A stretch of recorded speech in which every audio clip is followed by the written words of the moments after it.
Shalom Bapak Ibu semuanya. Shalom. Salam bahagia. Apa kabar? Apa kabar? Apa kata dahsyat? Dahsyat luar biasa. Apa kabar? Dahsyat luar biasa. Tepuk tangan sekali lagi bagi Tuhan. Haleluya. Saya sering sekali kalau ada acara-acara selalu ditaruhnya di jam habis makan siang. Jadi saya akan rubah sedikit formatnya, anggap aja standing comedy gitu ya. Kalau nggak ketawa hubungi dokter. Mungkin saraf ketawanya udah putus. Normalnya mestinya ketawa. Oke, filenya boleh ditayangkan supaya sistematikanya lebih mudah. Mudah-mudahan tidak ada masalah dengan file dan remote-nya cukup nyampe ke mari. Ya, saya memperkenalkan diri dengan sebuah identitas baru ya, Pak Dwijo, yang di kelompok grup kami disebut Pak Dwijo. Karena suhunya gitu ya, pakarnya keluarga di Indonesia punya impian untuk mewariskan kepada bangsa ini sebuah lembaga, yaitu namanya Institusi Keluarga Indonesia. Isinya siapa saja? Nah, saya akan coba remote-nya dulu ya. Ke arah mana nih? Arah multimedia di sana. Apakah bisa nyampe? Ya. Jadi kita ini ada banyak hamba-hamba Tuhan di bidang keluarga. Itu nanti bisa dilihat. Sebentar. Saya kembali sini. Saya tes dulu. Ya, saya dan beberapa teman yang nulis buku tema keluarga, sering khotbah soal keluarga, ini mulai bikin grup. Awalnya grupnya itu grup WhatsApp ya, lalu akhirnya temu darat, lalu punya impian apa itu Institut Keluarga Indonesia. Nantinya betul-betul ingin menjadi sebuah sekolah jurusan keluarga. Hari ini misalnya dalam bangunan ya, banyak bangunan itu bocor. Dan mari kita perdalam ilmu nambal bocor. Wah, kalau gitu mari kita buka usaha penambalan rumah bocor, karena yang bocor banyak sekali. Ya. Harusnya kan kita perdalam ilmu konstruksi atau arsitek. Sekarang ini banyak sekali rumah tangga bocor, ya, LGBT, cerai, selingkuh, anak ADHD, terlambat bicara, pemberontakan, itu rumah bocor. Mari kita bangun ilmu konseling. Gak ada yang salah dengan hal itu. Gak ada yang salah dengan hal itu. Ya, mari kita perbanyak usaha buka konseling, menangani masalah. Gak ada yang salah dengan hal itu, kita butuh. Tapi mestinya kita membangun ilmu keluarga. Accounting ada ilmunya, pengembalaan ada jurusannya, penginjilan ada jurusannya. Keluarga nggak ada. Pada waktu kita menggembalakan keluarga. Ya, maka kita punya kerinduan semoga ini nanti juga akhirnya bisa menjadi sebuah institusi. Maka saya mengajak teman-teman banyak sekali yang memang berkecimpung dalam bidang keluarga. Yang belum gabung, mari kita gabung supaya kita bisa wujudkan sebuah prodi keluarga, lalu jurusan keluarga, lalu institut keluarga, ya, 6 jurusan gitu ya, jurusan parenting, jurusan menikah, supaya tidak banyak yang bocor lagi 30 tahun ke depan, 20 tahun ke depan. Sekarang mau udah bocor semuanya. Siapa di sini yang udah bocor?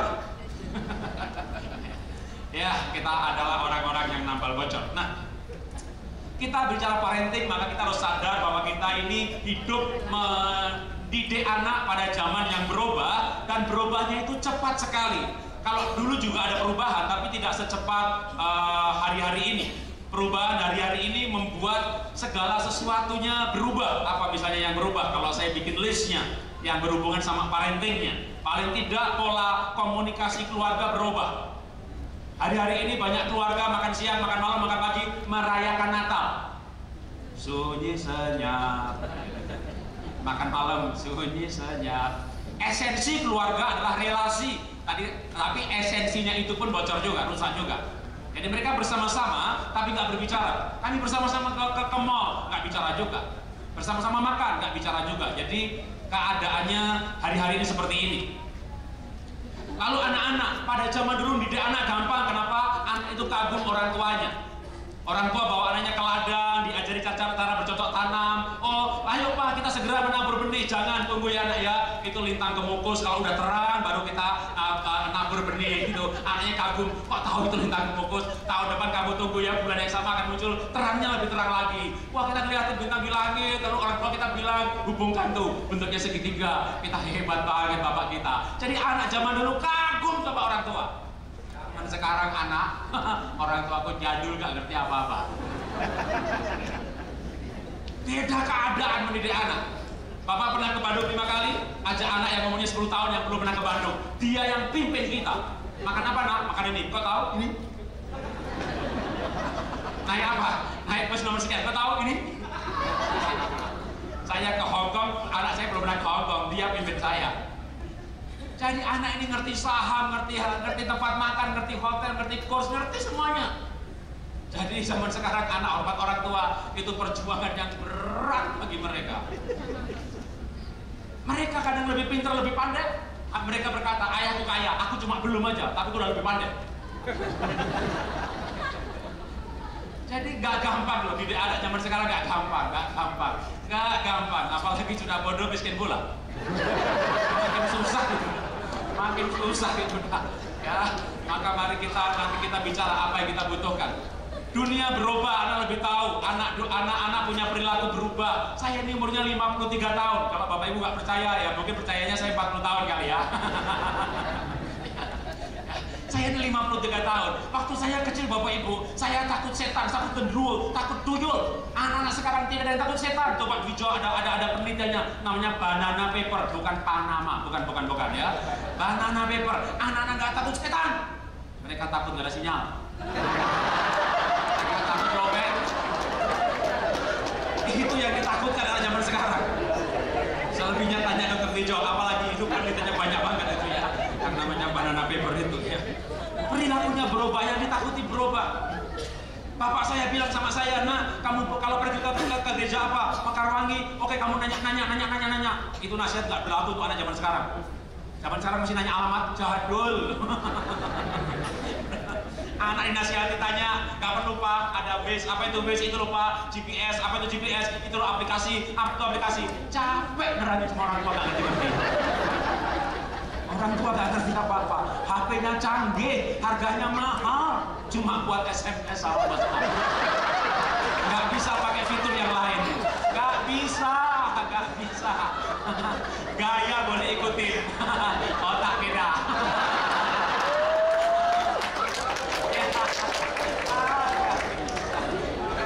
Memang beda zaman, beda perilaku, beda lidah. Anak saya itu minum Starbucks, Coffee Bean dan sejenisnya itu enak banget rasanya. Nggak bisa loh. Kenapa? Begitu minum mikir 30.000. Larang tenang. Ini otak langsung mikir nih, kalau kopi tubruk dapat 5 gelas ini. Jadi dompet sudah transformasi, otak belum. Dompet diberkati, otak enggak. Pak, gaul dong Pak, minum Starbucks. Nggak cocok rasanya. Tapi supaya keren gimana? Saya beli gelas Starbucks, tak isi kopi tubruk. Itu namanya jembatan ya. Untuk pendekatan ya. Beda perilaku, beda ditangkap loh, bedanya banyak banget. Tadi ngomong beda-beda udah 30 menit ya. Dan anak-anak mereka tidak ada di gereja. GBI yang jemaatnya 100.000, berapa pemudanya? Harusnya 30%. Berapa remajanya? Harusnya 30%. Loh Pak, kan dibagi kelompok umur kan harusnya dibagi kan 4 kelompok umur, 1/4 dong. Enggak, yang udah tua udah mati duluan, lebih banyak. Sekarang 60 udah pada mati. Jadi bukannya 80 dibagi 4 gitu kan. Jadi di remaja pemuda harusnya 30%. Demografi ideal remaja di gereja. Paling 5%, paling 10%. Mereka ada di mana? Yang pasti mereka ada di sekolah dan di gadget. Makanya bicara mendidik anak menyimpang sedikit dari parenting, gereja harus masuk sekolah. Gak perlu buka sekolahan. Sekolah pada panggil, kirim guru agama kemari, karena undang-undang mengamanatkan harus sekolah menyediakan guru agama sesuai agama si murid. Dan mereka panggil, kan gak banyak guru kirim, gak banyak gereja kirim. Ya, maka gereja kirim guru-guru agama ke sekolah-sekolah. Lalu yang pasti mereka ada di gadget. Makanya walaupun saya ini agak usia lanjut itu, saya mencoba masuk gadget. Anda ke Facebook ada saya, ke Instagram ada saya, masuk ke YouTube ada saya, masuk ke aplikasi ada saya, masuk ke Play Store ada saya, gitu ya. Pak Jarod kenapa nggak buka gereja? Sudah banyak yang buka gereja. Kenapa saya masuk ke YouTube? Walaupun di sana nggak ada kolektanya, tapi sana banyak jiwanya. Tantangan pendeta masuk ke media apa? Nggak ada kolektor, tapi kalau cari jiwa di sana jutaan jiwa. Kita tulis artikel, wih, yang baca 30.000, yang baca 10.000, yang baca 2.000, lumayan. Kolektor kagak ada. Gue kagak cari kolektor kawan. Saya mau mempengaruhi orang lain. Ya, maka mari kita masuk ke sekolah. Tapi yang pasti lagi apa? Mereka ada di rumah. Masalahnya apakah rumahnya bocor apa tidak? Mari kita perbaiki. ilmu keluarga. Saya bagian parenting. Bicara parenting masih ada yang mempengaruhi lagi, yaitu orang tua. Juga berubah. Zaman saya dulu, bapak saya adalah kepala keluarga, menghidupi keluarga, uang paling banyak dari bapak. Itu zaman bapak saya. Zaman saya, saya di situ, berdiri sebentar sayang, paling manis di ruangan ini. Cialah. Ini zaman saya, ini zaman dua-duanya bekerja. 15 tahun di bawah saya, pegawai saya banyak yang wanita, gajinya lebih banyak. 15 tahun di bawahnya lagi, wow. Saya khawatir nanti kalau besok ke jemaat, di mana keluarga muda muncul, ibunya nggak tahu di mana Mama Muna, lagi main saham di New York, lagi ngawasi industri di Lipo Cikarang, anaknya lagi bermain sama bapaknya main game. Itu generasi yang mengkhawatirkan. Kenapa? Pergantian peran. Tapi ini mulai terjadi loh. Di mana zaman dulu, zaman bapak saya itu bapak ekonomi, bapak keluarga, kepala keluarga. Tapi zaman saya dua-duanya bekerja. Sekarang ini di bawah saya banyak ibu-ibu gaji lebih tinggi.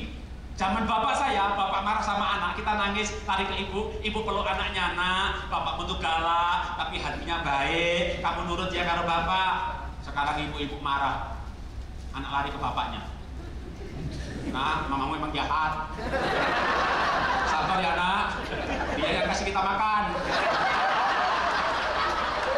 Zaman berubah kawan, semuanya berubah, dunianya berubah, demografi keluarga berubah, pola ekonomi keluarga berubah. Saya punya tesis pengaruh gadget pada perilaku dan kemampuan.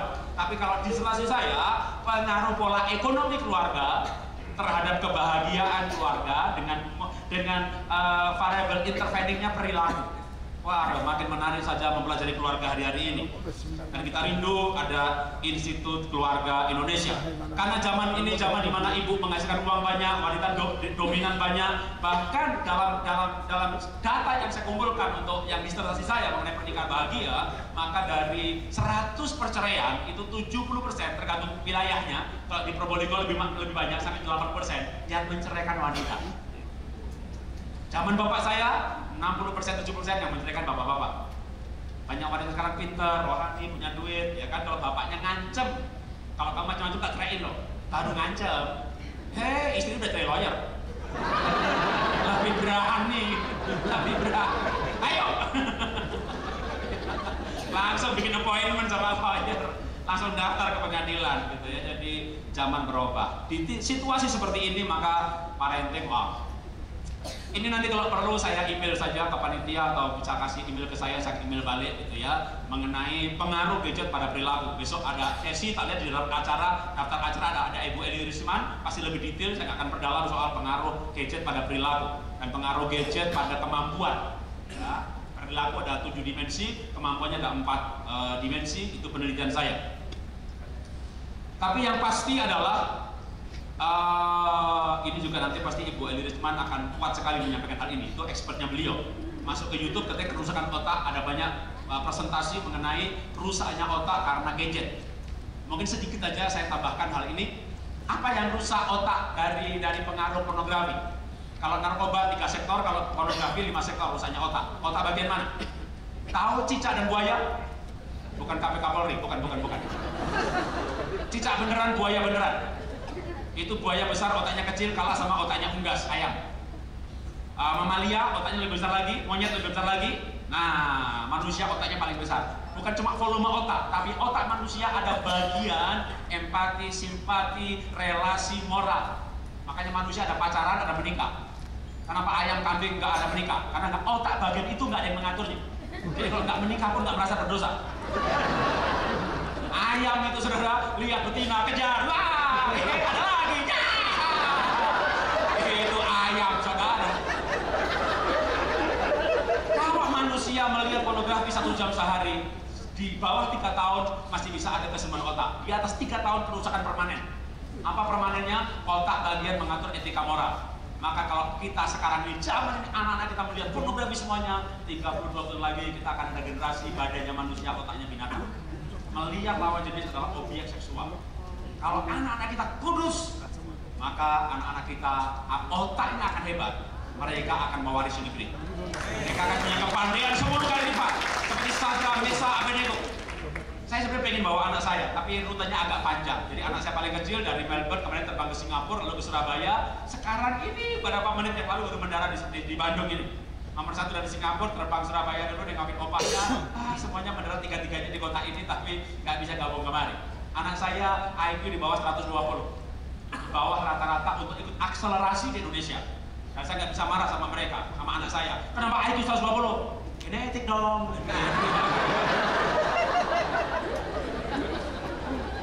Yang nggak bisa ikut akselerasi di Indonesia ini, di Singapura ada program ASEAN Scholarship. 100 orang pandai Asia dikumpulkan, dia nomor 2 dari atas. Tepuk tangan bagi Tuhan. Haleluya. Kenapa? Mungkin otaknya paling kudus. Gak banyak nonton pornografi. Mungkin sekali-sekali nonton, namanya anak zaman sekarang. Dan mereka komitmen berperang melawan pornografi. Maka ayatnya digenapi. Lalu Tuhan memberikan kepandaian kepada Daniel Sadraq Meshach Abednego 10 kali lipat. Amin. Kalau kita ini bisa jagai anak cucu kita kudus, anak cucu kita yang akan mewarisi bumi. Amin. Tepuk tangan bagi Tuhan. Haleluya.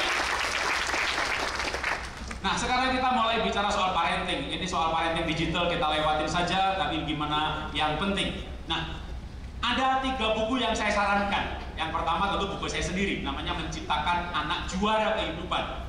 Itu saya bercerita bagaimana anak saya laki-laki bangunnya susah, tidurnya jam 2 pagi, main game sampai pagi, dipanggil nggak noleh, nggak ada kontak mata. Anak saya laki-laki dulu 3, 2 perempuan, 1 laki.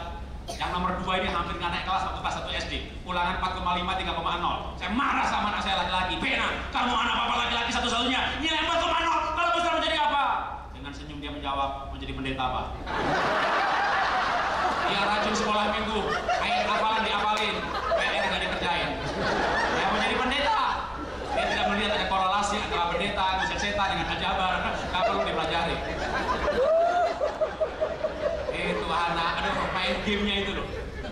Singkat cerita 6 tahun kemudian yang hampir nggak naik kelas ini menang ASEAN Scholarship, ranking 1 di Jakarta. Singkat cerita 4 tahun di Singapura lulus straight A itu semuanya A. Maka sekarang di NUS beasiswa lagi. Itu saya ceritakan bagaimana mendidik anak kecanduan gadget dalam buku yang judulnya Menciptakan Anak Jadi Juara Kehidupan. Anak pandai nggak turun dari langit. Anak saya pernah hampir nggak naik kelas. Anak baik nggak turun dari langit. Anak saya pernah punya kekurangan nomor 1, gigit temannya. Bisa dibayangin, saya seminar parenting. Habis seminar parenting sesi pertama, lalu break, lalu tanya jawab. Mau tanya Pak Jarod? Ya, ada apa Bu? Anak saya digigit anak Bapak.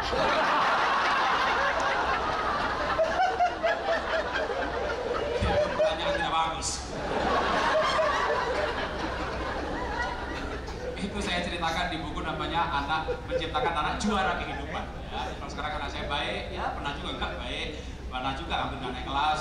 Better Mom Better Dad ditulis oleh Seth Gregory dan Marina Slayton, diterjemahkan dalam bahasa Indonesia. Saya bawa juga. Kita lihat ada meja yang lain, namanya meja dari Pak Julianto Simanjuntak. Kita lihat ada buku-bukunya bagus-bagus soal keluarga.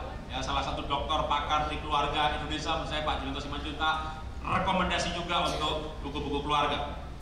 Yang hamba bantuan keluarga lain yang perlu nulis buku, segera nulis buku ya, buat warisan. Karena kalau nggak kita mati nggak ada sisanya, gitu ya. Nah, saya terus terang terpicu nulis buku, walaupun saya bukan orang yang tipe penulis, saya tipe orang yang ngomong, bukan tipe pembaca juga. Pak Jarod bisa nulis buku nggak banyak baca. Kalau ada buku yang bagus, mesti saya baca. Habis itu dia cerita sama saya, Pak, siapa? Itulah gunanya menikah. Kalau pasangannya berperan sebagai penolong. Kalau penodong repot, pengerondong nggak susah lah. Ya, jadi mari kita belajar bagaimana parenting di situasi digital seperti itu. Efesus 6 ayat 4, kita baca bersama-sama. 1, 2, 3. Dan kamu bapak-bapak jangan bangkitkan amarah di dalam hati anak-anakmu, tapi didiklah mereka dalam ajaran dan nasihat Tuhan. Orang-orang tanya sama saya, Pak, Bu, kok tega sih ngirim anak umur 13 tahun ke luar negeri? Kalau mereka nggak saat teduh tiap pagi, nggak ikut ngajar sekolah minggu, malam-malam nggak jengking-jengking berdoa, saya nggak berani melepas mereka ke luar negeri. Nomor 3, paling kecil kami tahan 2-3 tahun. Kenapa? Kami belum melihat ada kehidupan bersama dengan Tuhan, walaupun dia ikut bersama-sama beribadah. Maka mendidik anak yang pertama adalah mengenalkan anak kepada Tuhan. Dari usia kecil, di bawah 7-6 tahun, wih Pak, gunungnya bagus banget ya. Ya bagus, karena secara seni, nah, ada datar, ada turun lembah, ada gunung yang tinggi, secara kontur, nah, ada seninya dijelaskan, endingnya itu Tuhan yang bikin. Ya, tapi juga jangan berlebihan ya. Kenapa gunung bisa meletus, Mas? Karena Tuhan bikin begitu. Kenapa kodok-kodok bisa di air sama di darat? Karena Tuhan bikin begitu. Lah kalau aku bisa terbang, ya karena Tuhan bikin begitu. Oh, dia sekolah, belajar biologi, ulangan, semuanya dijawab karena Tuhan bikin begitu. Nilainya 0, dikasih note, anak bapak ibu sekolah Alkitab aja jadi pendeta. Kenalkan Tuhan, tapi jangan berlebihan. Semua yang berlebihan gak bagus, ya. Tapi kenalkan Tuhan. Dia minta mainan, kamu berdoa, nak. Memang kamu gak punya duit, punya untuk yang lain. Kamu sedang berdoa untuk mainan. Maka dia mulai mengenal Tuhan. Kami mau libur kemana? Kami berdoa untuk cuaca. Kami mau beli barang, kami berdoa untuk berkat untuk hal itu. Maka itu satu keluarga. Maka kita mulai mengenalkan anak kepada Tuhan. Apa sih yang kita bisa wariskan kepada anak-anak? Mereka lebih pandai, mereka lebih pintar. Ya, maka yang kita wariskan menurut saya adalah pengalaman dengan Tuhan, nilai hidup, integritas. Itulah yang kita wariskan yang berharga bagi mereka. Apalagi yang kita wariskan kepada mereka, maka jaringan, networking, nama baik. Kalau kita dikenal oleh orang yang baik, yang pegang janji, yang pegang komitmen.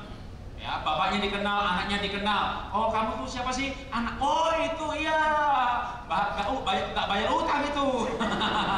Susah, jangan ya. Wah, aku kenal bapakmu, aku kenal kakekmu. Waduh, dia sungguh-sungguh dalam Tuhan. Waduh, dia kritis gereja begini. Waduh, itu yang kita wariskan. Kenapa? Ilmu mereka lebih pandai. Duit mereka bisa cari lagi. Ya, mungkin saudara kaya, mungkin. Ya, anak bilang betul, bapak kaya. Aku belum. Tapi lebih pandai. Ya, jadi anak perlu kita wariskan yang mereka akan hormati adalah hal-hal ini. Oke. Malaikat 4 ayat 6, 1, 2, 3. Maka ia akan membuat hati bapa kepada anak-anaknya dan hati anak-anak kepada bapak-bapaknya, supaya jangan aku datang memukul bumi sehingga musnah. Bahasa King James-nya, let's I come and strike the earth with the curse. Kalau hati bapak gak sayang anak, hati anak gak hormat orang tua, Tuhan datang pukul tanah dengan kutuk. Terkutuklah tanah, Kejadian 3:16, sehingga berpeluh berkeringat, susah cari makan sampai mati. Gak hormat orang tua, susah cari makan.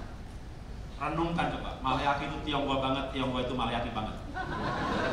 Gak hormat orang tua gak diberkati. Coba Maleakhi lebih lengkap, gak sayang anak gak diberkati, susah cari makan. Boleh punya perusahaan besar, gak lama lagi bangkrut. Punya gereja besar, gak lama lagi habis. Kenapa? Gak sayang anak. Anak dituntut, anak dibawa ke pengadilan. Gimana? Orang tua dibawa ke pengadilan. Tunggu aja waktunya Tuhan, nanti ending ceritanya. Ya, jangan sampai gereja seperti itu. Perusahaan ada yang seperti itu. Sampai jadi koran gitu perusahaan kan. Perusahaan rumah duka apa namanya begitu, ibunya digibuin deh. Boleh sekarang kaya. Lihat nanti. Kenapa? Tuhan datangkan pukul tanah. Tanah itu perusahaan, usaha sawah, ladang jemaat dan sebagainya. Maka kita perlu balik. Nah, mendidik anak zaman ini pertama menaruh Tuhan di hati si anak. Yang kedua, hanya 2 ayat saja. Nah, pertama taruh pribadi Tuhan di hati si anak, ayat yang tadi, ayat sekarang menaruh pribadi kita di hati si anak. Di mana ada hubungan level hati. Sekarang ini kita punya anak, buktinya apa? Nih ada akte lahir, keluarga, nih istri saya kok, nih ada akte nikahnya, itu jemaat saya, nih ada KKJ-nya. Gitu. Ada relasi enggak? Esensi gereja adalah gereja mula-mula berkumpul bersatu, mereka bersekutu dengan sehati, makan bersama, dan sebagainya. Esensi gereja relasi, persekutuan. Esensi keluarga relasi. Oh Pak, itu rumah itu itu keluarga diberkati. Tahunya dari mana? Rumahnya besar banget Pak. Bapak pergi ke toiletnya Pak. Yang Bapak dudukinya 12 juta Pak. Itu bisa diatur suhunya berapa Pak? Otomatis Pak. Toilet yang diduduki 12 juta. Iya Pak. Lantainya 2 Pak. Di kamar atas ada 4 kamar Pak. Lantai bawah ada 3 kamar Pak. Terus iya Pak. Suaminya di kamar atas Pak. Istri di kamar bawah Pak. Nanti kamar yang lain lagi Pak. Itu bukan keluarga itu. Esensinya udah hilang. Apa? Relasi. Maka kita kembalikan relasi dari hati ke hati. Bagaimana cara relasi hati ke hati diadakan? Kenapa saya rekomendasi bukunya Gregory sama Marina Slayton? Karena dia bikin sederhana sekali apa itu kasih. Kita pendeta bisa khotbah kasih, apa itu panjang sabar sama anak, murah hati sama anak, berharap segala sesuatu, berharap anak berubah, tanggung menanggal segala sesuatu dan seterusnya panjang lebar. Oke. Penelitian terhadap anak, apa kasih bagi anak? Maka love is time. Titik. Ayo Ma kita main sebentar, Mama doa dulu, dia tunggu doanya lagi. Ya Ma kita main sebentar, Mama saat teduh dulu, dia doa tungguin lagi. Kenapa lama ya? Oh iya, teduh banget dong. Udah selesai teduh, lalu ke gereja dulu, gak sayang kan? Bagi anak, love is time, so simple. Maka mau mencintai anak, sediakan waktu. Waktu untuk apa? Misbah keluarga, nanti dikhotbahkan bapak-bapak bisa khotbah hal itu. Belajar bersama boleh juga, saya bagian yang kurang rohani sajalah gitu ya. Bagian apa yang saya mau tekankan, ada waktu untuk bermain. Apa gunanya bermain? Membangun memori cinta, file kehidupan. Oke, berandai-andai keluar dari parenting, pernikahan. Bapak ibu yang sudah menikah sekarang ini, coba angkat tangannya yang sudah menikah. Wajah-wajah penuh penderitaan. Kita bandingkan yang belum menikah, angkat tangannya yang belum menikah. Ya, wajah-wajah penuh pengharapan. Matanya berbinar-binar mencari cinta. Yang sudah menikah. Yang belum menikah yakin sekali pacarnya dari Tuhan. Saya saling nasihati mereka. Coba pikir sekali lagi loh. Kamu beda sinode, beda gereja, beda pengajaran, beda suku, beda pendidikan. Kami saling mencintai. Coba berdoa sekali lagi. Saya sudah berdoa Pak Jarod. Saya yakin pacar saya dari Tuhan. Pemuda-pemudi yakin sekali pacarnya dari Tuhan. Ibu-ibu yakin sekali suaminya bukan dari Tuhan. Bocor lagi. Kenapa nggak yakin Bu? Perbedaan kami banyak sekali. Kalau bapak ibu misalnya punya pergumulan, udah cerai aja bubar aja. Roy Smallholder, penulis buku Marriage Plus, cerai. Mending kalau dia sering kontak penginjilan gitu ya, cerai, dimengerti kenapa? Pergi terus nulis buku Marriage Plus. Kalau Anda tahu Roy Smallholder, kenapa dia bercerai? Akhirnya dia bergumul. Aku mau hidup untuk diri saya sendiri. Saya bahagia untuk tampil bahagia sebagai image, aduh pasangan bahagia. Nggak kuat dia kalah terus. Harus dewasa terus, tapi dia nggak dewasa, akhirnya bubar. Ketika orang mau ngambil keputusan bubar, cerai, maka otak ini cari file, hati cari file. Apa yang dicari? File-file masa lalu. Masa lalu betul, yang lama berlalu, tapi perlu juga untuk ambil keputusan hari ini untuk menjalani ke depan. Itulah memang prosesnya manusia mengambil keputusan itu begitu. Waktu mau mengambil keputusan bercerai, maka otak hati cari file kehidupan. Yang didapat apa? Ditampar, ditendang, diperkosa tiap malam, diledek, dimarahin depan umum. Aduh, Pak Jarod suami saya Pak, muka Herodes, berapa Firaun. Ini laku Pak, konspirasi itu Pak. Ini file yang didapat ini semuanya sudah bubar lah, bubar, cerai, bubar. Waktu bergumul saudara, bergumul mau cerai, cari file ya kan. Oh dia mengalah, saya sakit ditolong, waktu dia itu saya diampuni, nggak jadi cerai. Kenapa? Cari file kehidupan. File kehidupannya banyak file cinta. Makanya kalau prosesnya mengambil keputusan begitu, supaya anak tidak mengambil keputusan minggat, pergi dari gereja, pergi dari rumah, kita bikin file kehidupan.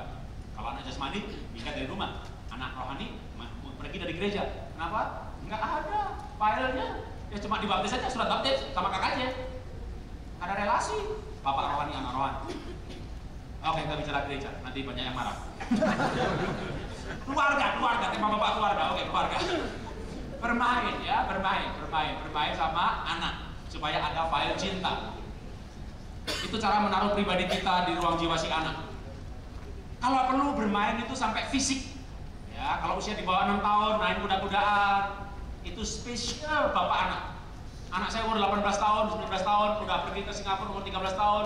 Setelah 6 tahun nggak satu rumah, kita bertemu. Apa yang kamu ingat dengan papa? Pernah main kuda-kudaan. Kenapa? Itu spesial orang tua anak. Kamu mungkin dengan yang lain.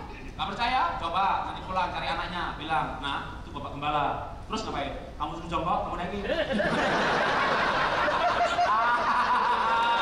Pak, sudah bapaknya dipanggil Pak Gembala, umpat tangan keras sedikit. Ini bekas bapak anak lakukan, disarankan supaya ada hubungan yang lekat orang tua anak. Naik sepeda bapak yang ajarin, naik mobil bapak yang ajarin, nanti sopir finishing touch-nya. Tapi anak saya ajarin renang, anak saya jadi setir mobil. Naik sepeda saya yang ajarin.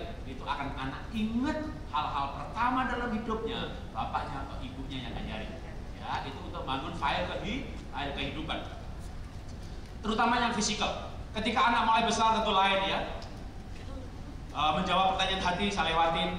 Mungkin saya akan selesaikan dengan hal yang penting sebelum sesi tanya jawab nanti dan pembicara kedua dalam hal ini. Saya akan akhiri dengan dating.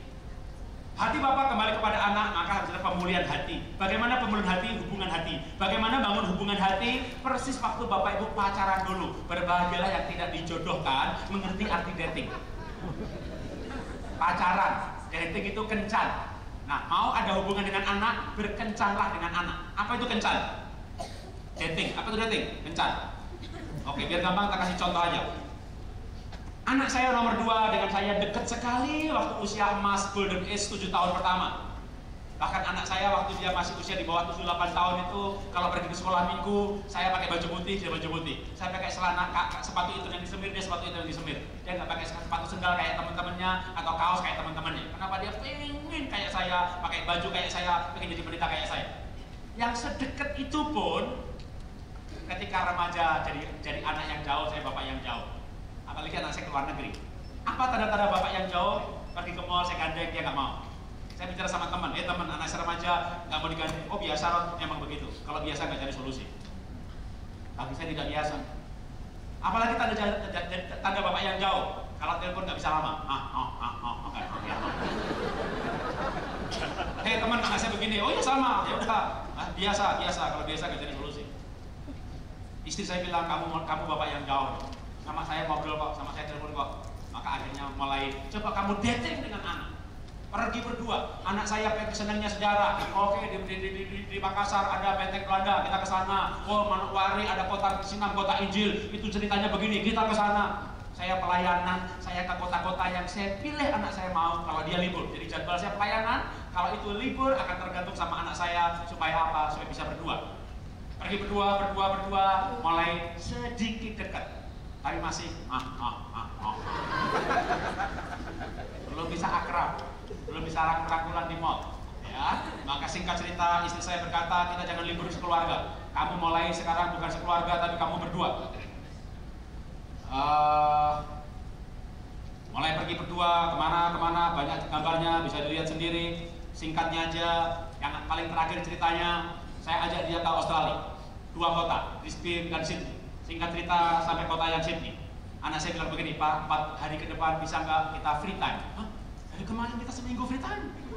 Ya, kalau di Indonesia pergi ke Surabaya, ke Manokwari, ke Balikpapan, kemana gitu melayani. Waduh, hari Minggu khotbah 5-6 kali. Seninnya doa pengerja, Selasanya WBI, Selasa malam saya duduk bersama, Selasa Rabu malam, balik tengah minggu, Kamis pendalaman Alkitab. Oh, kita diperes habis-habisan sebenarnya kalau kita pelajari. Tapi kalau di luar negeri, jemaat 70, hari Minggu cuma 1 kali kebaktian. Sabtu saya kompor-komporin seminar, baru bikin seminar seharian. Kalau enggak cuma Sabtu malam roh aja. Senin Jumat kita kosong. Saya bilang sama anak saya, kamu minta free time, kemarin kita sudah free time. Anak saya bilang, enggak Pak, kemarin enggak free time. Kenapa enggak? Makan siang diantar jemaat, makan malam diantar diakan. Maksudnya, bisa enggak 3 tempat dari ke depan, kita enggak ada yang ngantar. Oke. Anak saya ingat istri saya bilang, kalau Pina mau berdua sama kamu, ikutin. Anak laki-laki perlu dekat sama bapaknya. Siapa tahu dia lagi ngomong soal seks, soal pacar, soal masa depan, soal full time apa kerja, soal cewek bagaimana. Oke, saya bilang sama gembala, Pak Gembala, bisa nggak 4 hari ke depan saya makan siang, makan malam, nggak usah diantar. Aduh Pak Jarod, tahun lalu Bapak khotbah bagus, sekarang ini Pak ngantri yang minta jadwal Bapak untuk makan bersama sambil bertanya-tanya. Yang mau bertanya WhatsApp saya, hari terakhir kumpulkan jam 4 sore sampai jam 10 subuh, kita jawab semua pertanyaan, orangnya kumpulkan. Tapi biar saya 4 hari kosong, Bapak ada acara apa sih? Saya mau dating sama anak. Oh, itu penting nggak Pak? Ya katanya penting. Kita juga lagi belajar. Oke, akhirnya kita geser, lalu makan sama anak. Kita makan jam 12 siang. Itu beda loh, beda generasi beda loh. Jam 12 siang, saya makan siang, anak saya sarapan. Beda generasi, beda bangunnya ya kan? Zaman sekarang kan orang loh kalau ada tamu yang datang 3 generasi, yang tua tanya, sarapannya berapa? Jam 7, umur 30, jam berapa? Jam 8, yang remaja, sarapannya berapa? 11. Kita makan jam 12, saya siang, dia pagi. Ngobrol, makan malam lagi, ngobrol, singkat cerita 3 hari, 4 hari, gak ngomong apa-apa yang penting. Itu sudah saya geser acara untuk berdua dengan anak. Saya tunggu pengen ngomong apa, nggak ngomong apa-apa. Ya pokoknya ngomong-ngomong begitu aja gitu. Nggak ada ngomong cinta, panggilan, teman hidup, cinta, nggak ada. Ya udah pulang ke Indonesia, ya pulang ke Singapura. Tuhan udah tersediain 4 hari, geser acara yang lain. Kok nggak ngomong yang penting? Tuhan ajari saya, itulah dating, bukan meeting. Bisa bedain nggak sih dating sama meeting? Dating itu tidak ngomong yang penting. Anda pacaran 3 tahun, betul ya? Atau 5 tahun, kita ngomong penting berapa kali? Ya, mungkin 10 kali. Nikah tanggal berapa, yang bayari siapa, biaya nikah dibagi berapa, ya kan? Itu paling hanya berapa kali pertemuan. Selama pacaran itu bertahun-tahun kita ngomong yang gak penting. Dating itu satu, ngomong yang tidak penting. Dua, ngomong yang sudah tahu. Itu dating. Loh, saya sama istri saya satu kuliah. Waktu kuliah di IPB dulu kan, kita kuliah di fakultas yang sama. Kita ngomongin dosen yang kita dulunya tahu. Dosen itu begini ya bisa, dia begitu emang ya. Itu dating, ngomong yang sudah tahu. Sekarang menikah semuanya, suami ngomong sama istri, aku udah tahu, diam. Nah. Aku pengen ngomong, ya udah tahu. Kayaknya bukan coba bapak sama anak parente gitu. Bapak itu perlu dating lagi loh. Ngomong yang tidak penting. Yang penting ngomong. Dating. Itu dating. Haleluya. Bapak-bapak ibu-ibu, singkirkan acara pentingmu, sediakan untuk anak yang tidak penting. Untuk bicara yang tidak penting. Itu bapak keluarga jasmani ya, bapak rohani juga begitu. Bapak-bapak gembala, ajak ketua kaum mudamu minum kafe gitu ya. Kau sama gue yang penting. Tanya pacarnya gimana, kalau nggak ngomong ke dalam gereja. Ya, saya punya teman Pak Ginting umur 270 lebih kan, Pak Iman Santoso, wah mulai dari ada Father and Son Movement, waduh kumpul sama anak-anak muda, ketua youth begitu, acara sampai jam 10, habis jam 10 kita pindah kafe, jam 11 bukan pulang, pindah lagi tempat lain. Saya tanya Pak Ginting, kok ngomongnya apa gitu, ngomong apa? Seperti kota Pak Jarod, nggak perlu ngomong yang penting Pak, yang penting ngomong. Kayaknya mulai perlu deh gembala ngomong sama ketua kaum muda, ketua Terus Minggu untuk dating. Karena esensi gereja relasi, bukan AKJ. Relasi. Ini bukan bukan PT GBI. Kalau PT GBI ada bos GBI. Ketemu susah, nggak ada relasi, bos. Loh, maaf pendeta, maaf. Mau kasih masuk, suruh ngomong, sekalian ngomong. Ngomong ada ketemu dari diri. Kita bikin gerakan ya kan, gerakan Father and Son Movement. Di gereja ada relasi, ada persekutuan, di rumah juga begitu. Karena itu esensinya. Kalau setuju itu esensinya.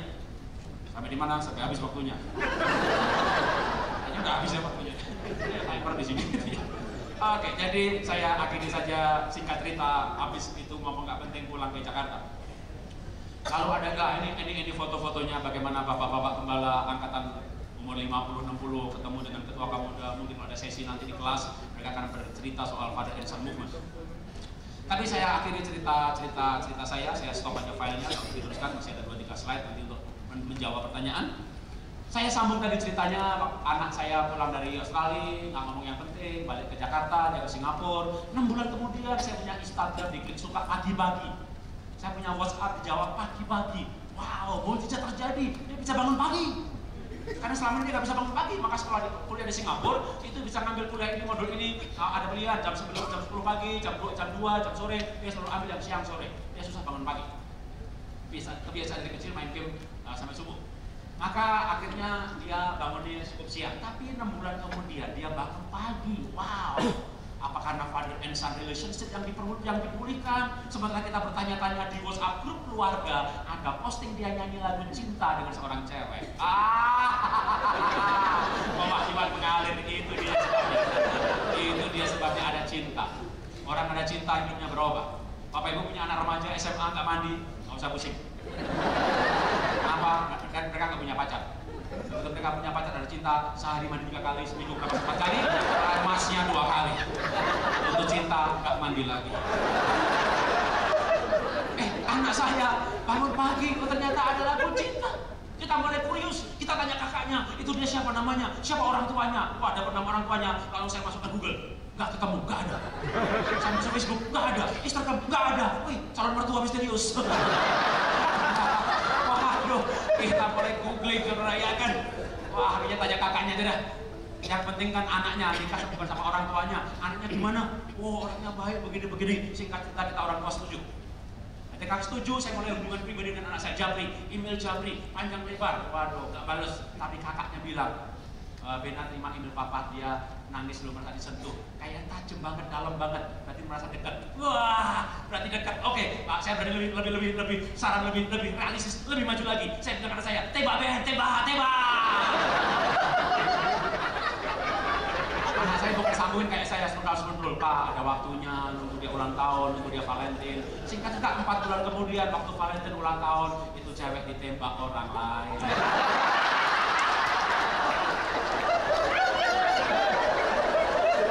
jadi bukan anaknya enggak. Teman kuliahnya pulang dari Silicon Valley, kuliah di MIT, memang keren segala macam nih Mbak diterima. Aduh saya anak saya kayak layak putus.